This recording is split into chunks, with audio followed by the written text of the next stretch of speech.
बिना शादी के मां बन गई बॉलीवुड की अभिनेत्रियां, इनकी सच्चाई आपको हैरान कर देगी। और ऐसी क्या मजबूरी थी कि बुढ़ापे में बॉलीवुड के इस मशहूर विलेन ने कर ली शादी, और पापराजी ने उर्फी जावेद के साथ ऐसी क्या हरकत की कि उर्फी जावेद ने गालियां देना शुरू कर दिया। हिंदू लोग रुद्राक्ष क्यों पहनते हैं, इसके पीछे की मान्यता क्या है, और कैसे केले के बेकार पेड़ से ये लोग कमा रहे हैं लाखों रुपए, जानने के लिए बने रहिएगा आखिर तक। फैक्ट नंबर 12, बॉलीवुड में कई ऐसी अभिनेत्रियां हैं जिन्होंने काफी उम्र होने के बावजूद भी अभी तक शादी नहीं की, और कुछ तो ऐसी भी है जो बिना शादी की मां बन गई। आइए जानते हैं उन्हीं के बारे में। तब्बू और अमृता राव, ये कुछ ऐसी अभिनेत्रियां जो काफी उम्र होने के बावजूद भी अभी तक कुंवारी हैं, लेकिन कुछ एक्ट्रेस बिना शादी के ही मां बन गई। इस लिस्ट में सबसे पहला नाम आता है माही गिल का, जो 3 साल की बेटी की मां है और एक बंदे के साथ लिव इन में रहती हैं, और इन्होंने अभी तक शादी नहीं की है। इसके अलावा नीना गुप्ता ने भी शादी नहीं की थी, पर उनकी बेटी हो गई थी। असल में ये बेटी वेस्ट इंडीज के क्रिकेटर विवियन रिचर्ड्स की थी। नीना और विवियन रिचर्ड्स का अफेयर रहा था, लेकिन इन दोनों की शादी नहीं हो पाई थी। फैक्ट नंबर 11, बॉलीवुड एक्टर आशीष विद्यार्थी को आप जानते होंगे, जिन्होंने कई फिल्मों में अपनी एक्टिंग का जलवा दिखाया है, लेकिन इन्होंने कुछ समय पहले एक ऐसा कारनामा किया जिससे इन्हें काफी ट्रोल होना पड़ा। असल में इन्होंने 60 साल की उम्र में दूसरी शादी कर ली। रूपाली नाम की महिला से इन्होंने शादी की, वो भी 60 साल की उम्र में। आपको जानकर हैरानी होगी कि उनका एक बेटा भी है, लेकिन इसके बावजूद भी इन्होंने शादी की, जिसकी वजह से इन्हें काफी ट्रोल होना पड़ा। और बाकी इनका इस पर यह कहना है कि ये अपनी पहली पत्नी से ज्यादा समय से दूर है और अब उनके बीच कुछ नहीं रहा है, इसलिए उन्होंने दूसरी शादी कर ली। फैक्ट नंबर 10, उर्फी जावेद अपने अतरंगी और बोल्ड कपड़ों के लिए काफी जानी जाती है, और रिसेंटली मीडिया ने उन्हें एक रेस्टोरेंट के बाहर ऐसे बोल्ड कपड़ों में स्पॉट किया और पापराजी ने उन्हें पोस्ट करने के लिए कहा, लेकिन इस पर उर्फी जावेद भड़क गई और उन्होंने पापराजी को गालियां देना शुरू कर दी और अपने बॉडीगार्ड से पिटवाने तक की धमकी दे डाली, जिस पर उन्हें सोशल मीडिया पर काफी ट्रोल किया जा रहा है। फैक्ट नंबर 9, हर देश के अपने अलग कानून और कायदे होते हैं। ऐसे ही कुछ अजीबोगरीब चीजें जो अगर आपने साउथ कोरिया में की तो आपके साथ गलत हो सकता है। सबसे पहले बात करते हैं टैटू की। अगर आप साउथ कोरिया में टैटू करवा कर जाते हैं तो आपको परेशानी हो सकती है, क्योंकि वहाँ पर टैटू इलीगल है। इसके अलावा साउथ कोरिया में बीटीएस ग्रुप के बारे में कभी कोई बुरी बात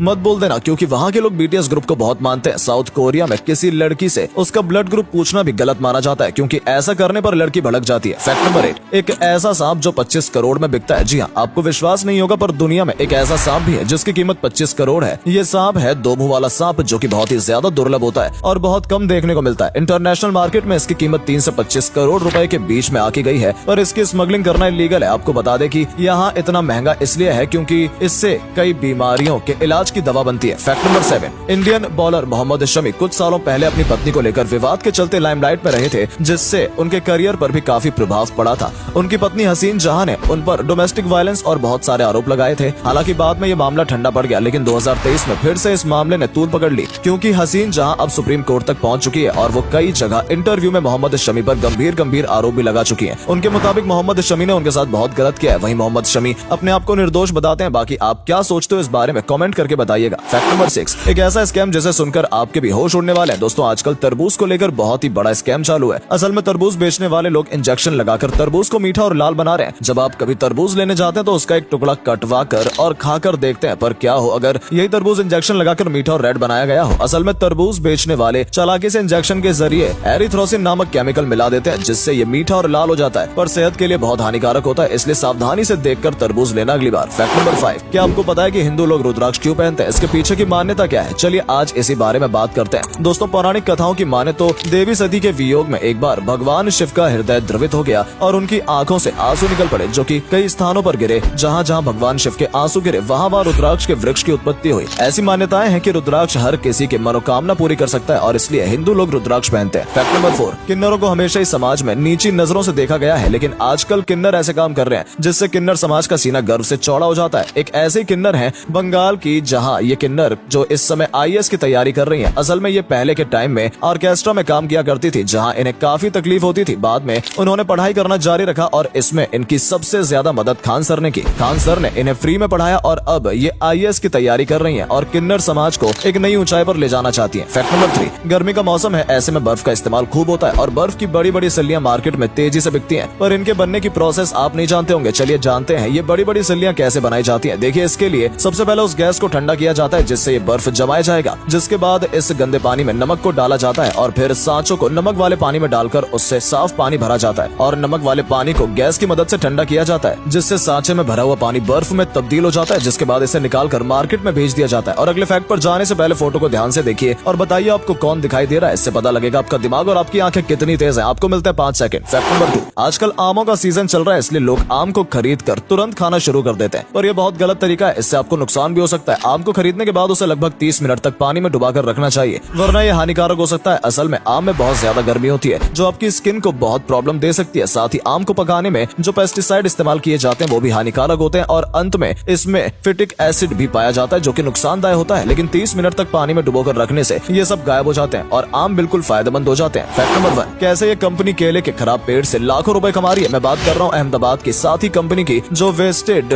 बनाना ट्रीज से बायोडिग्रेडेबल सैनिटरी पैड्स बनाने का काम करती है। ये लोग केले के पेड़ को कई प्रोसेस से गुजारने के बाद उसे कॉटन में बदल देते हैं और फिर बाद में उसे बायोडिग्रेडेबल सैनिटरी पैड्स बनाया जाता है। इस कंपनी का दावा है कि ये एक पेड़ से 3000 बायोडिग्रेडेबल सैनिटरी पैड्स बना सकते हैं जिसे ये लोकल एरिया में प्रोवाइड करते हैं। उम्मीद है कि आपको आज की ये वीडियो पसंद आई होगी। अगर हाँ तो इस वीडियो को लाइक करें और अपना पसंदीदा फैक्ट कमेंट करें और वीडियो को शेयर करके चैनल को सब्सक्राइब जरूर कर लें। धन्यवाद।